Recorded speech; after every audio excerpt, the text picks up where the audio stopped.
Et recoucou, une sacrée journée de travail aujourd'hui et donc du coup une autre vidéo sur le sujet de l'injustice. Mais avant ça,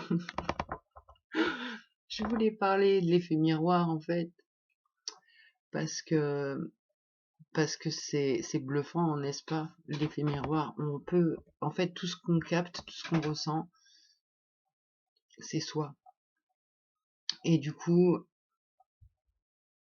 l'empathie qu'on peut avoir envers l'autre, bah ça concerne soi aussi. Mais là, j'essaye d'attaquer trop vite et trop haut en fait. Donc je voulais parler de l'injustice. Et, et quand on est touché par l'injustice, on peut vivre l'injustice ou on peut voir quelqu'un qui vit quelque chose qu'on va trouver injuste. Et il y a deux façons de réagir à l'injustice en fait.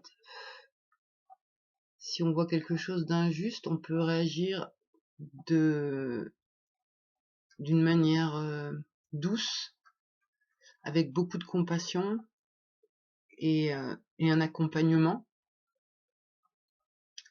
Ou alors, on est touché de plein fouet dans ses émotions parce que la blessure d'injustice n'a pas été regardée.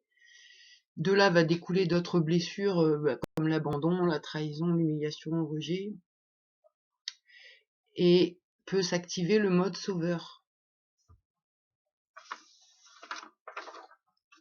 Et là, par contre, c'est pas le meilleur rôle, comme j'ai pu déjà le dire, le mode sauveur. C'est vraiment pas le meilleur rôle parce que c'est vraiment un mélange de la victime et du bourreau. Donc je vais lire les notes que j'ai prises sur ce sujet. Donc déjà, dans l'idée d'injustice, il y a le fait de mériter ou ne pas mériter. Dans l'injustice, il y a aussi croire que ça pourrait être autrement, et donc il y a une non-acceptation de ce qui est. Après, j'ai marqué quoi? Par empathie, on ressent l'injustice de l'autre comme si c'était soi.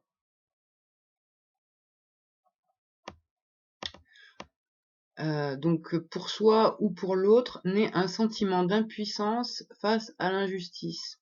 Alors pas forcément que d'impuissance, hein, mais j'ai pris que cet exemple-là. Le fait d'avoir vécu l'injustice et l'impuissance dégrade l'estime de soi et donc peut nous faire devenir sauveurs. Le sauveur est une victime et un bourreau déguisé.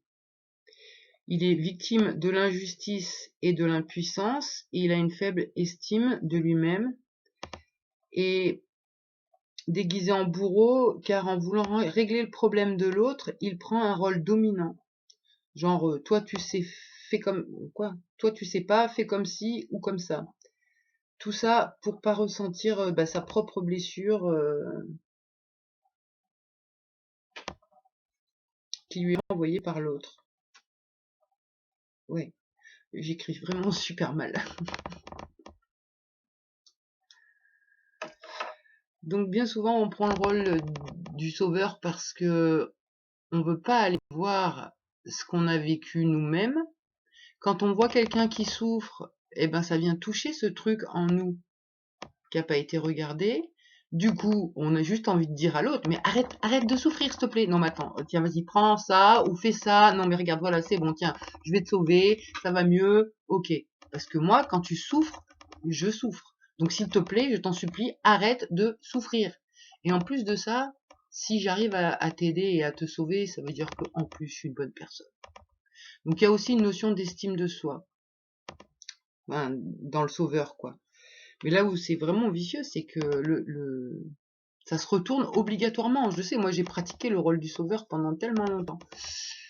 C'est que à un moment donné, t'as pas d'estime de toi, donc l'autre il va pas bien, toi t'arrives pas à t'aider toi-même, mais tu peux aider l'autre, donc tu vas aider l'autre et tu vas donner toujours plus parce que l'autre il va demander toujours plus.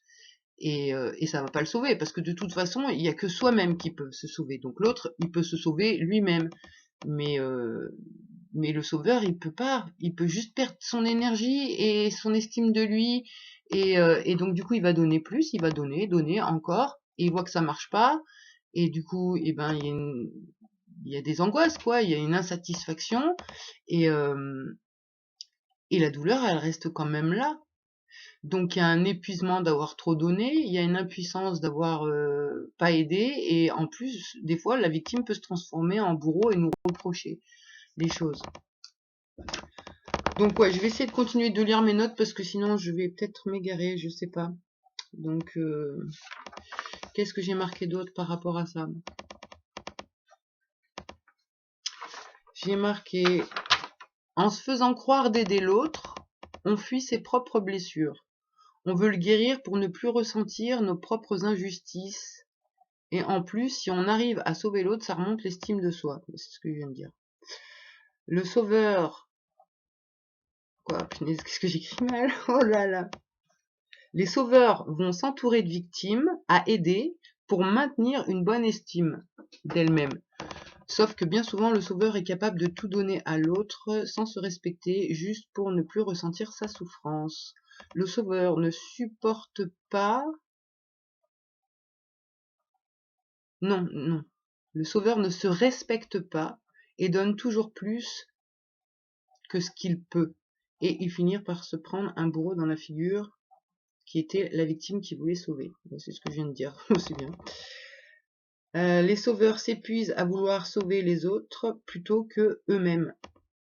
Le justicier qui donne tout car il a peu d'estime de lui-même aura l'impression de se racheter en aidant.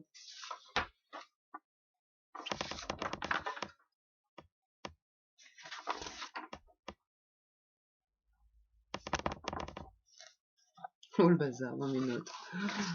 Mon Dieu, je suis bien un petit peu dispersée aujourd'hui. Donc, de base, un sauveur, c'est une victime qui veut pas regarder qu'il est victime et donc qui va se transformer en sauveur pour justement ne pas voir qu'il est victime ou qu'il a été victime. Donc le sauveur devient son propre bourreau en se forçant plus qu'il ne peut à vouloir sauver l'autre et en ignorant ses propres failles. Le sauveur devient bourreau en disant à l'autre « je vais te sauver ». Car en fait, quand tu dis ça à l'autre, tu lui enlèves son pouvoir et sa responsabilité. Et c'est le cas de beaucoup d'infirmiers, d'infirmières, de thérapeutes qui sont dans ce rôle-là, quoi. Donc il y a une emprise et une déresponsabilisation. Et du coup, bah, l'autre, il peut remonter son estime de lui-même, mais l'autre, il évoluera pas et il sera pas sauvé, hein, par contre. Il sera maintenu dans le rôle de la victime et sauvé par le rôle du sauveur qui est maintenu également. Donc c'est nul. Donc le sauveur dit à la victime ce qu'il doit faire alors qu'il ne le fait pas lui-même. Aussi, ok.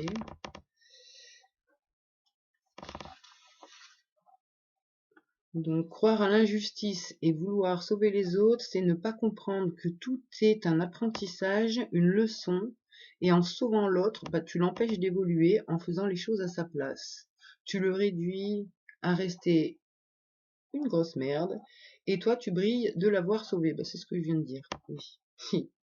Donc ne pas confondre le mode sauveur avec l'aide, le soutien, la compassion qui elles ne font pas souffrir.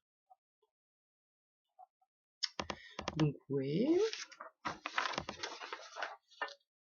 Donc en fait c'est ça, c'est quand on est dans la compassion, on voit pas une victime, mais on voit un humain qui apprend, un élève qui apprend qui il est pour devenir qui il sera en ayant traversé l'épreuve.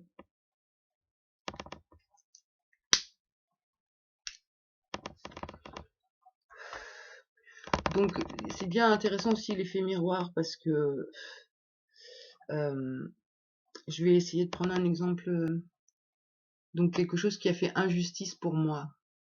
Donc c'est injuste que ma mère ait plus aimé ma sœur que moi. ça peut créer des souffrances, l'injustice, etc., l'abandon, et tout et tout. Donc l'élève apprend et se rend compte qu'il est lui-même injuste à aimer plus son chat que son chien. Ah ouais, ça c'était bien mon exemple. Et à un moment donné, en fait, quand on goûte sa blessure d'injustice, on se rend compte que les choses sont pas si injustes que ça, et qu'il y a toujours une raison aux choses. Et voilà quoi. Voilà, donc en effet miroir, tout sauve l'autre, tu sauves l'autre parce qu'il n'est pas capable tout seul, et en effet miroir, bah, ça te renvoie ton incapacité à te sauver toi-même. Donc ouais, en effet miroir, il y a tout, ça parle toujours, quoi. Ça parle toujours. Donc, comment faire, quoi faire, en vrai, quand on ressent l'injustice et l'impuissance, bah, c'est aller voir en soi pourquoi ça fait mal. Donc, qu'est-ce que j'ai vécu comme injustice, qu'est-ce que j'ai ressenti, qu'est-ce que j'ai pensé, comment j'ai interprété, qu'est-ce que j'ai vécu, quel sentiment face à l'impuissance, la colère, la tristesse, etc. Et surtout, aller profondément jusqu'au besoin qui n'a pas été nourri. Et en général, une fois qu'on a trouvé le besoin qui n'a pas été nourri, on ressent plus l'injustice. Enfin bon, c'est des processus quoi de descente en soi pour aller voir ce qu'on ressent. Donc en fait voilà, moi si on m'avait sauvé, j'aurais pas les capacités que j'ai, la sensibilité, les ressentis, l'empathie, la compassion. J'aurais pas appris tout ce que j'ai dû apprendre pour m'en sortir et qui font ma richesse aujourd'hui. Donc alors, accompagner, oui, toujours en mesurant ses propres limites, et sauver, ben non, il faut pas sauver, vouloir sauver l'autre, quoi. Sauveur, c'est se perdre dans les autres, les guérir pour ne pas souffrir soi-même. Mais le sauveur est sous de donner toujours trop et de ne pas recevoir. L'injustice, c'est sous-estimer les capacités de résilience et d'évolution de l'humain. Et c'est sous-estimer le plan divin. Voilà, et après, bon, j'ai pas le niveau, la hauteur de conscience aujourd'hui pour pouvoir monter dans des sphères plus spirituelles. Mais je vois que les synchronicités étaient vraiment très sympas parce que si j'ai fait des recherches sur l'injustice, il n'y a pas de hasard. Et en même temps, eh ben, ça me renvoie bien au schéma que j'ai vécu gamine. C'est-à-dire que j'étais victime, et puis j'étais sauveur, et puis j'étais bourreau, j'étais victime de mon père, j'étais sauveur de mon père, j'étais bourreau de ma mère.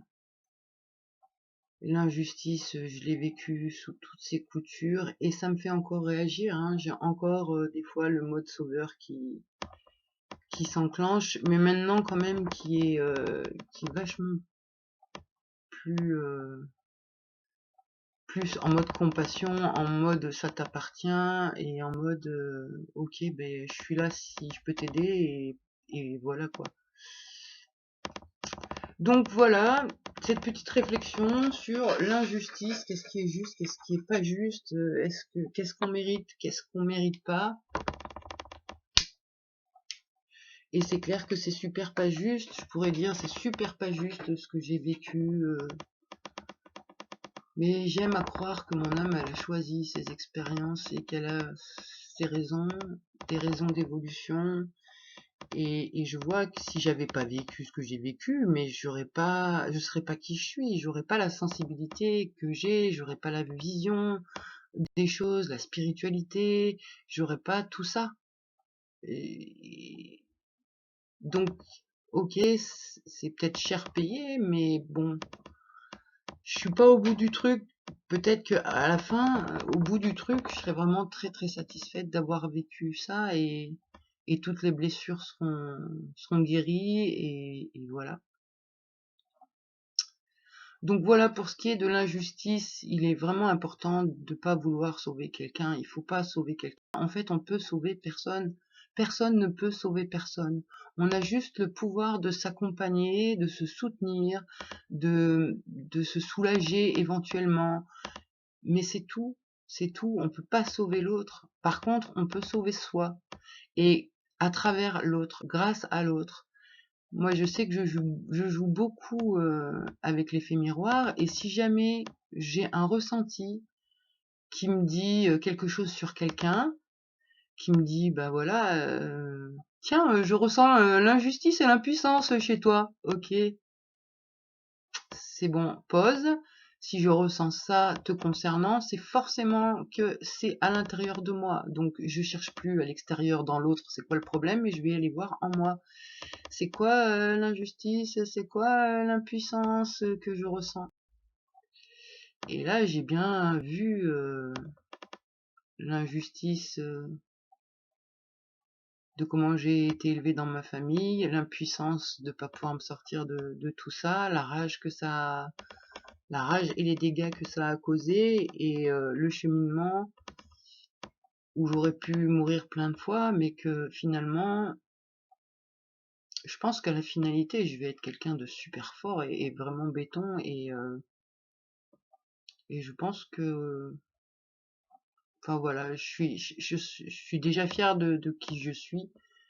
Et je pense qu'une fois que je serai guérie de tout ça, de tout cet apprentissage, et ben je pourrai bénéficier du cadeau qui se cache derrière.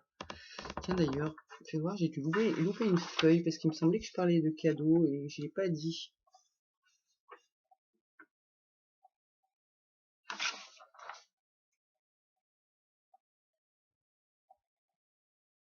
Ouais, je l'ai peut-être déjà dit. Enfin bon, allez, peu importe, j'arrête ma vidéo, ça fait déjà un bon petit moment. Donc, eh ben, merci pour cette inspiration sur l'injustice et méfiance. Donc, quand l'injustice est touchée en nous et qu'on sent qu'on a envie de, comme un cheval au galop, d'aider l'autre, c'est tout de suite se repositionner en pensant, ok, qu'est-ce que ça touche à l'intérieur de moi? Et s'occuper en priorité de soi pour ensuite mieux pouvoir accompagner l'autre. Voilà, ça c'est un conseil, je sais pas, en tout cas il est juste pour moi. Je sais pas s'il peut être juste pour d'autres personnes, mais en tout cas pour moi ça me semble juste. Voilà. Allez, bye bye.